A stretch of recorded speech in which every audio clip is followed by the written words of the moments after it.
Now, Lou, I want to move on and kind of talk about these new companies piece by piece. I mentioned off the top, the first one of these companies to emerge is New Dow, trading under ticker DOW, actually has replaced DowDuPont in the Dow Jones Industrial Average. Again, as I mentioned earlier, management is hammering the table on this is a new streamlined company. The older Dow had 15 companies. This new business has 6. Lou, what can you tell us about what we're going to get with this new Dow company and what investors should be thinking about it? Sure. Yeah, this is going to be the largest of the 3 siblings, about $40 billion in annual sales. Most of that is from the old Dow, but, they've gotten rid of some of these businesses that we'll talk about in a second. They've added maybe $5 billion worth of revenue from DuPont. This is the old-fashioned chemicals industry. This is the raw materials, the building blocks for coatings, for industrial products, for packaging.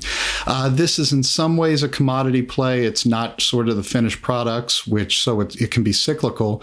The good news is it doesn't necessarily have the forward R&D that you get with a finished product business. Dow is everywhere in this. I mean, these chemicals, I think 7 in 10 cans of residential paint. You use this stuff all the time. These are the commodity products that go into so many of the plastics of coatings of things. This is the stuff that you don't think of that you use. It's a very good business, but it is what it is. You don't necessarily innovate in the same scale that you can innovate in some of these other areas that we'll get to. Yeah, you're right, Lou. You mentioned, I want to pull the thread on it, how, this part of the business doesn't need as much kind of incremental investment in R&D to kind of develop, the company. And, the new Dow has made a firm commitment to spend no more than depreciation and amortization over the next 3 years.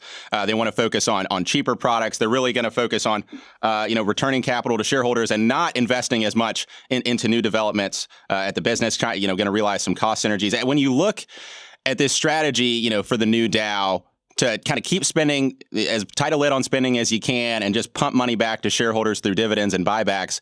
What are your thoughts on that strategy as it fits into the context of the business they're going to be doing?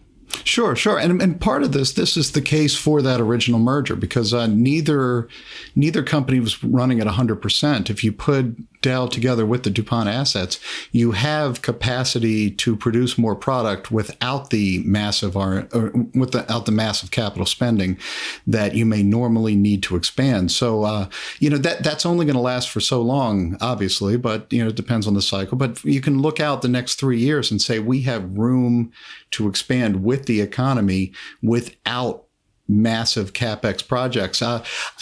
There's definitely on the cost side. The cost side is what you always talk about when a deal comes together. But there seems to be a real potential for revenue growth, whether you call it revenue synergies or whatever, but revenue growth as they just use the combined capacity of the company.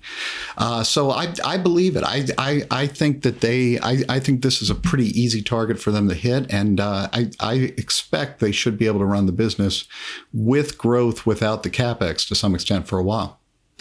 Yeah, I mean, the management says they're going to target 65% of net income returning to shareholders via dividends and buybacks, 45% of that being dividend, 20% at least in the near term being buybacks. Wall Street has responded very positively to the stock. Its first day of trading, it popped 7%, and it seems to be getting a lot of the love relative to the remaining parts of DowDuPont. As you look at Wall Street's initial reaction, what are your thoughts on how folks have reacted coming out of the gate? For one thing, I think it's interesting to contrast that to how DowDuPont has been a real underperformer while all this was going on.